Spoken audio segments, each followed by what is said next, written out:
you right now. Are you safe? Half shouting, I check on Jace's safety, who I suspect is at the scene of the fire. But on the other end of the phone, he dismisses me with an air of annoyance. What's this all about? I'm at work, you know, and don't call me when I'm working. He grumbles and abruptly hangs up. There's no way someone could be casually working at the site of a fire. Upon realizing Jace isn't at his workplace, I am convinced of his betrayal. I decide to execute the plan I had been preparing for a while. My name is Julia Gomez, 29 years old. As a nurse working in a hospital, I confront numerous patients every day. Even now as an adult, I enjoy being of help to others, having always been told that I'm good at caring for others and I enjoy taking care of people. That's why I even think of nursing as my true calling. I have a beloved husband, Jace, whom I've been married to for 2 years, and we've enjoyed our married life in his company housing. I met Jace through a mutual acquaintance 3 years ago. At a drinking party where a few friends gathered, Jace, perhaps because of his shyness, got drunk at a fast pace and went down early. Whether it's because of my profession as a nurse or my inherent personality, I couldn't leave a drunk Jace alone and ended up taking care of him at my place, despite it being our first meeting. The next day, Jace, who didn't remember anything, said with a serious look, "I'll take responsibility," to which I burst out laughing. After explaining the situation to the confused him and assuring him that nothing inappropriate happened, he apologized sheepishly. That's how our relationship began, and we got married after dating for a year. Now, as we approach our 3rd year of marriage, we don't have any children yet, but I believe I can build a warm family with Jace. However, recently his work has been busy, his weekend work has increased, and he often comes home with a cold attitude. Moreover, even when we're sitting on the sofa watching TV together, he's constantly looking at his smartphone screen and sighing deeply. At first I wondered, did I do something to upset him? And I tried to recall my actions, but nothing came to mind. Gradually, I became worried about Jace's health, so I started researching well-balanced menus and preparing more substantial meals for his lunchbox and dinner. On that day, my hospital operates on a 2-shift system of day and night, and I was originally scheduled to work the night shift that day. However, I got a message from a colleague the day before asking me to switch from night to day shift, so I quickly changed to the day shift. I had originally told Jace that I was on the night shift, so I intended to tell him about the shift change, but things were hectic and I ended up contacting him on the day itself. I sent him a message saying, "I switched to the day shift today, so I'll cook dinner and wait for you," but the reply was slow to come. I thought he might be busy with work, and while I was focusing on my duties, a few hours later I got a reply saying, "Understood." Before, even during work, he would reply quickly and sometimes use emojis in his texts, but lately, his replies have been short. Is he that busy, or is this what happens after 2 years of marriage? Feeling a little lonely, I hurried home after buying ingredients at the supermarket after work, determined to cook a nutritious meal again today. Today's cooking was a great success, even by my standards. I dish up the finished meal, take a quick photo, and post it on my cooking account on social media. While I enjoy cooking for Jace, posting photos of my cooking on social media has also become something I look forward to. A few minutes after posting the photo, I get a notification on my social media. Heh, they're commenting again so soon. One of my cooking friends I met through my social media cooking account has been commenting a lot lately. It was refreshing to have a connection different from my work colleagues, and it made me happy. While I was doing that, Jace came home from work, and I, who had been waiting to have dinner with him, hurriedly reheated the food. "Welcome home, dinner's ready. Did you have a busy day again?" Thanks. Yeah, I guess so, I'm tired. But more importantly, you had a sudden shift to day work, huh? I see Jace, who's changed into his loungewear, sit down in his chair looking exhausted and bring over the reheated food. "Yeah, a colleague had an urgent matter. Sorry for the late notice." I also sit down at the table and start eating dinner, saying, "Let's eat." "No, it's fine. It was a sudden decision after all. But I'd like you to tell me earlier in the future. Sometimes I have plans to go drinking with colleagues." "Ah, I see. Got it." While saying that, I noticed that Jace hadn't been eating much since earlier. Is the food not very good? Could it be that it didn't suit his taste? Worried, I asked, and Jace's hand holding the fork stopped dead in its tracks. Then he opened his mouth with a somewhat awkward expression. "No, that's not it. I just don't seem to have an appetite. Sorry, I'll eat it for breakfast tomorrow." Jace, giving a forced laugh, said, "Thanks for the meal," got up from his seat and headed towards the bathroom. More than half the food was still left on the table, just as I thought. With a certain conviction, I followed Jace, who was heading to the bathroom. "Hey, are you feeling okay? You haven't seemed well recently. I'm worried. You should go to the doctor." Jace, brushing his teeth in the bathroom, rinsed his mouth and laughed off my words. "I'm fine. Oh, maybe it's because I haven't been exercising lately. I'm going for a walk now."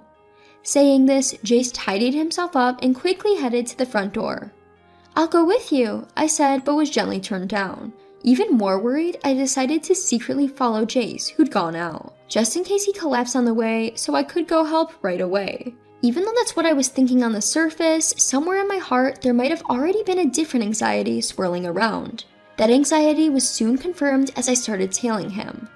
Contrary to my concerns, Jace, who was walking spiritedly, stopped in front of a park a short distance from the house. He looked around and seemed to be contacting someone on his smartphone. Then, a white car pulled up. Jace approached the white car and chatted briefly with the person in the driver's seat. It's too dark to see clearly. As I got a little closer, I could see the person in the driver's seat. A young woman with long curly hair giving a seductive impression. The moment I saw her, my hand naturally pulled out my phone and activated the camera. Jace getting in the passenger seat, the woman laughing. I reflexively captured the scene in a photo, and by the time I had came to my senses, the car with the two of them had driven off. Surprise, along with confusion, suspicion, and various emotions swirled around in my head, leaving me unable to move from the spot. Then, a message came from Jace saying, "I bumped into a friend, so I'll be home a bit late." A friend? By chance? The scene from earlier was burned into my eyelids, and I just couldn't bring myself to believe Jace's words. That night, Jace didn't come home until after 1 a.m. My anxiety had reached its limit when, with the tears spilling out, I thrust the photo I'd taken at Jace. Seeing the photo, Jace froze, then quickly laughed it off.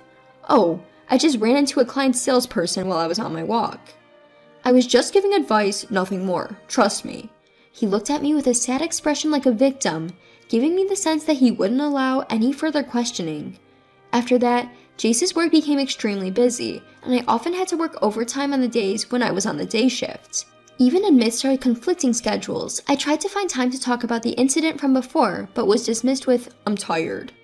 Overtime yesterday, working on a day off today. Really? During work, whenever my guard was let down, the image of Jace and that woman being close would come to mind, making me feel uneasy. Finishing my night shift, the morning sun was piercing to my tired eyes. I realized I had been neglecting myself recently due to all the worry and anxiety, so I stopped by a cake shop that was open early in the morning and bought a cake. With my mood slightly lifted, I left the store and took a different route home. There were many hotels in this area, and I often saw couples that looked like they were up to something, but maybe because it was early morning, there was a quiet atmosphere. While walking carefully so as to not damage the cake, thinking things like, "I have some tea at home, maybe we can drink it together," I caught a glimpse of a young man and woman coming out of a hotel on the opposite sidewalk. I casually glanced over and froze. There was Jace, squinting his sleepy eyes and smiling, and the woman with the long curly hair who was in the car that day smiling back at him. The cake I was holding slipped from my hand and squished as it hit the ground. In my whitening head, only the sense of mission to leave evidence remained. With trembling hands, I took out my phone and took a picture of the two of them, arm in arm and smiling at each other. The two of them captured in the snapshot looked just like a couple. My heart was pounding and I was breaking out in a cold sweat. As I thought, Jace had been lying. In my view was the cake box that had fallen to the ground and the photo of the two. Staring blankly at them, I was thinking in the corner of my mind, I can't be with him anymore. One day, when the series of events had turned my suspicions about Jace into certainty, the word divorce took on a sense of reality. That day, I was working the day shift busy as usual. Just as I was handling a phone call, I heard sirens from far off and could tell that fire trucks were passing through the neighborhood. It wasn't just one, but 2 or 3 in succession, which made me worried that there might be a fire somewhere. After finishing the call and taking a breather, 2 of my colleagues who had gone to the patient's room returned, talking about how scary it was. "Good work, what happened?" Thinking there might be some trouble, I asked, and they lowered their voices to tell me, "There's a fire at Company A. A patient we just passed in the hall said so." Company A? A fire? The moment I heard those words, a cold sweat trickled down my back.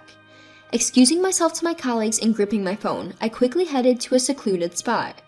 Company A, where the fire was reported, was where Jace worked. With a prayer-like feeling, I called Jace. As usual, I had seen him off to work that morning. Since the series of events, we hardly saw each other at home and talked less, but I never missed seeing him off in the morning. Please pick up. As if my prayer had been answered, on the third or fourth ring, I heard Jace's voice say, "Hello? Where are you? Are you okay?" To me, who was half shouting to confirm his safety, the man himself sounded annoyed. "What's the matter all of a sudden? I'm at work, you know, and don't call me during work hours." He grumbled and hung up after a single sentence. Only the end of call tone, a beeping sound came through my earpiece. From Jace's response, I was relieved to know that he wasn't caught in the fire, but I felt a big discomfort. There's no way he could be working normally at a place where a fire was happening. Furthermore, I was increasingly angered by his words and attitude, which seemed to trample on my feelings of concern. Jace is probably not at work right now. I saw him off to work as usual today, but the place he went to was definitely not his workplace. Since we got married, I might have unknowingly been seeing him off to another woman's place all along. Out of the corner of my eye, I thought I saw his shimmering, long, curly hair. I made up my mind and made a call to a certain person from my clenched phone. After finishing my work safely, I hurried home and began to pack up the furniture and appliances around the house. Then the doorbell rang. Ding dong!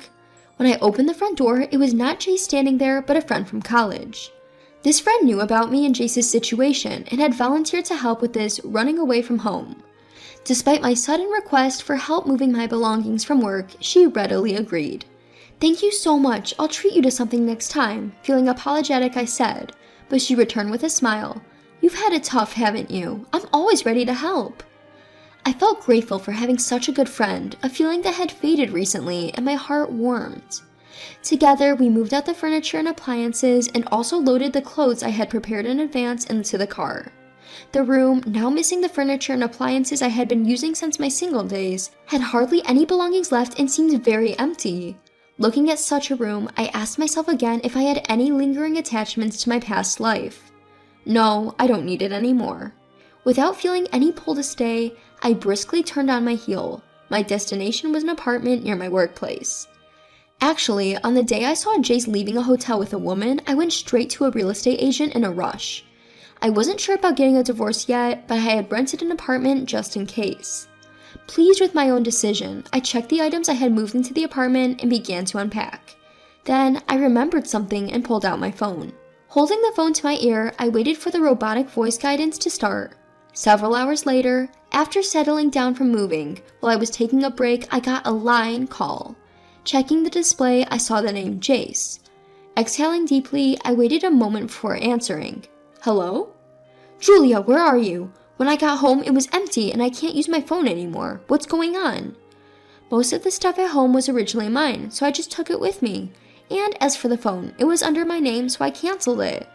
His frantic voice came through the phone, but I calmly stated the facts. "By the way, isn't your phone unusable?" "Well, I'm only able to use Line because I'm connected to Wi-Fi. No, more importantly, you said you took the stuff. You're not seriously running away, are you? This is a joke, right?" As I heard Jace still not understanding the situation, my irritation grew.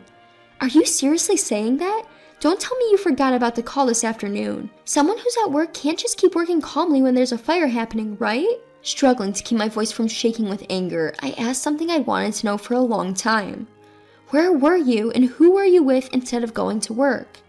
At my question, Jace took a breath and fell silent. After a brief silence, Jace, perhaps unable to withstand my silent pressure, reluctantly began to speak. "Look, the story about bumping into a female client while walking, it was a lie. The truth is, she's a colleague from work and I was at her place today." What Jace confessed was the story I had anticipated. He had been involved with the company receptionist, Savannah, for about 6 months. He had been seeing her on the days I worked the night shift. But recently, as Savannah became more demanding, he had lied about having to work overtime on his days off just to see her. And today, they both had taken paid leave and spent the day at Savannah's house. They only found out about the fire when Savannah's phone received a call from their office.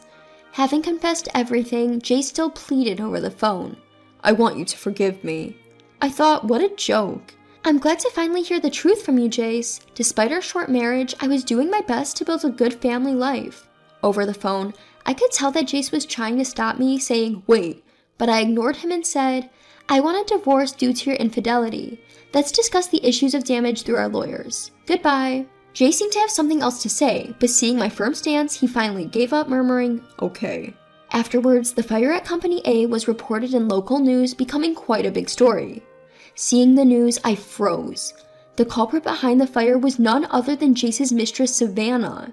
Early in the morning, Savannah had snuck into the company's conference room, pulled a thread from the edge of a curtain, and lit it with a lighter. The fire quickly spread throughout the curtain, resulting in the conference room being burnt down. Fortunately, the building itself only suffered minor damage, but from the surveillance footage, it was clear that Savannah was the perpetrator. As for her motive, Savannah said that the married man she was dating wouldn't divorce his wife, and even her threats of exposing their relationship to the company had no effect. She claimed she thought she had to do something drastic. To be honest, I didn't understand why anyone would want to commit a crime just to be with Jace. However, according to Savannah's colleagues, she often complained about being lonely. Perhaps she envied the married man who seemed to have everything, thinking that having him would fill her own loneliness. Thinking this far, I suddenly realized that feeling lonely, even when you're with someone, is far more painful. After the divorce talk, I hadn't been in direct contact with Jace, but the divorce proceedings were advancing through our lawyers. In the meantime, I heard about what was happening at Jace's company. After the fire broke out, Jace, who knew nothing about it, was apparently surprised when he heard the truth about the incident from the company's general affair representative. Savannah was arrested immediately, and news of their relationship spread quickly throughout the company. Unable to bear the gossip any longer, Jace resigned from his job. Hearing about all this, I felt a tiny bit of sympathy, but I mostly thought that Jace had brought this upon himself by choosing another woman. With that in mind, I went through the divorce process without much emotion, and we successfully divorced. The process was made smooth by the pictures of Jace's infidelity that I had taken on my phone. Additionally, I made sure that the alimony was properly paid from Jace's severance pay. Now that my connection with Jace was completely severed, I was enjoying living alone in my new apartment where I had become quite settled. Perhaps I had been neglecting myself by always putting others first. While continuing my job as a nurse, I started to enjoy cooking, which had been my greatest pleasure during my marriage with Jace, just for myself. In the morning, I opened the window of my apartment to let in the fresh air. Glancing outside, I saw a family of 3 walking together happily. Seeing that, I felt no regret at all, and rather, I felt excited thinking about my future. Just then, my phone buzzed. I returned to my room and couldn't help but smile at the screen. I had hit it off with someone I connected with on a cooking account on social media, and we had become close in no time. We had made a plan to cook together that day. Responding to the message saying, "I'll be there soon," I got started on preparing the meal we were going to cook.